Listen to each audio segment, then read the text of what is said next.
So this came out about a month ago, and you know, there's a reason why it took a month for me to actually get this review out. It's not good.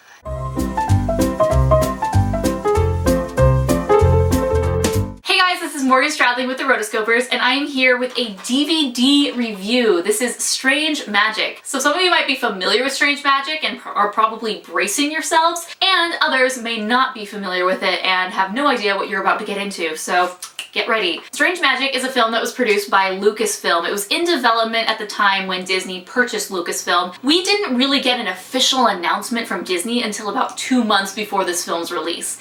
And just the marketing for it and everything surrounding it was so lackluster. It was almost as if Disney was embarrassed about this film and just wanted to like, ooh, let's just pretend that never happened. The film was released. It had one of the worst openings ever. So pitiful, so pathetic. And you know, I saw the movie because I was curious. I mean, really, it can't be that bad. There has to be some redeeming good qualities to it, right?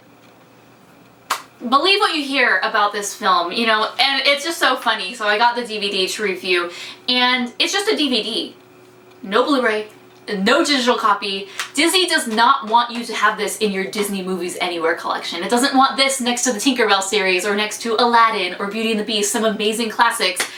No. So I'm just gonna get into the film. The film is about these fairies who live in this magical woodlands, and there's Marianne, who's going to be married to this fairy named Roland, and she's so in love with him. He's amazing. He is dreamy. He is the epitome of hunky prince and just has everything going for him. The one thing I did like about him, he's so over the top, like, hey, like, it's just funny the way that he is so over the top and he knows he's hot and he knows he's good looking. However, she discovers that he's cheating on her and this devastates her, and so she kind of calls off the marriage, which was supposed to happen that day, and says, no, I'm not marrying him. He's a scoundrel, he's a scumbag. Roland is so mad that Marianne doesn't want to marry him anymore because she's the princess and he wants the throne. And so he goes and he visits this sugar plum fairy who is trapped by the Bog King, and she makes him a love potion. So he takes the love potion and accidentally gets thrown on the wrong person. It gets thrown on her sister, Dawn, and so Dawn is immediately infatuated with Roland. She loves him and he's like, oh great, this is not what I wanted. It's very A Midsummer's Night Dream, where two lovers kind of fall in love with the other significant other based on a spell or an enchantment. In this case, it's a love potion. And so she is totally captivated with him, and so Marianne is like, no, this is not happening. So she goes to the Bog King because she needs an antidote to get rid of that spell because she wants nothing to do with Roland. So the Bog King, obviously, he's supposed to be this big bad guy, he's horrible, and then this is where like a Beauty and the Beast situation starts happening, where she sees past his ugly outer appearance. And anyways, so the film kind of goes from there, and I'm sure you can figure out where it's going. But the weirdest thing about this film is it's a musical. And I know you think like, okay, they're gonna have like 3 to 5 songs and they're gonna sing, but like, no, it is total cover songs, old classics, and they are singing nearly the whole time. Apparently, this film was originally going to be all singing, sort of like Les Mis, and it's so weird because just from the very beginning, she's breaking out into song and you're like, okay, like, that's interesting. And then they break out into another classic song, and then another, and another, and another. And, you know, with music, you're supposed to have music when you can't contain your emotions and words aren't enough, just speaking, so you have to sing.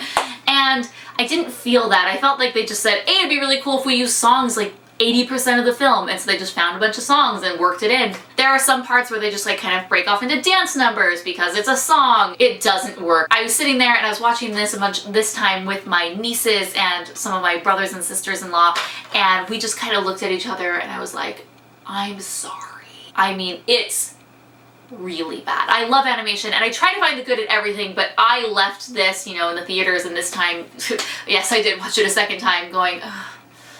Like, how did this happen? How did this film get made? It is so sad, and I feel really bad for everyone who was involved. I know this was sort of the brainchild of George Lucas, but it's just, it's so bizarre. There were points where I really did kind of get into the story, and I really liked it when Marianne and the Bog King were together and they were interacting and they were fighting, and I just thought it was really cool. I thought she was a cool character, but I thought the character designs, they're really angular, and they're almost supposed to look like, okay, if this was in real life, if fairies existed in real life, what would they look like? They're realistic to a point, but then they're slightly caricatured. So yeah. Anyways, that is the movie. Good luck. let's go to the bonus feature. So there are 2 bonus features on here, which, hey, that's impressive considering Disney basically disregarded this film entirely. So the first one is called Magical Mashup, and this is just a bunch of songs mashed up together with animation, and you see rough animation, you see pencil tests, you see all sorts of stuff about the making of, and it's interesting, but it's put to this music, so you don't really have a lot of time to look at any particular character. And then next up we have, basically it's your making of featurette. It's called Creating the Magic, Meet the Cast and Filmmakers, and I did like this. I liked learning about the film, I liked hearing about the inspiration for the film, how this happened, and you know, I do respect everyone who made this film. It's just unfortunate that I think the story could have been better. Why am I critiquing the movie? This is the bonus feature. Anyways, bonus feature, I really actually liked it. I like learning behind the scenes stuff, and this gives you exactly that. So, other than that, there are no bonus features. Sorry. I do think it is interesting to watch, just to compare it to everything else out there and see how this plays in the whole animation spectrum. But other than that, I wouldn't really buy this. Especially because this is only on DVD, we don't have a Blu-ray or digital copy. Like, true shame right there. Okay guys, that's all I have. If you have seen Strange Magic, let me know in the comments below what you thought about this movie, and particularly what you thought about the music. Did you think the music worked? Did you think it didn't work? I'm curious. Let me know. Okay guys, that's all I have. Until next time, I'm Morgan, and you're watching the Rotoscopers YouTube.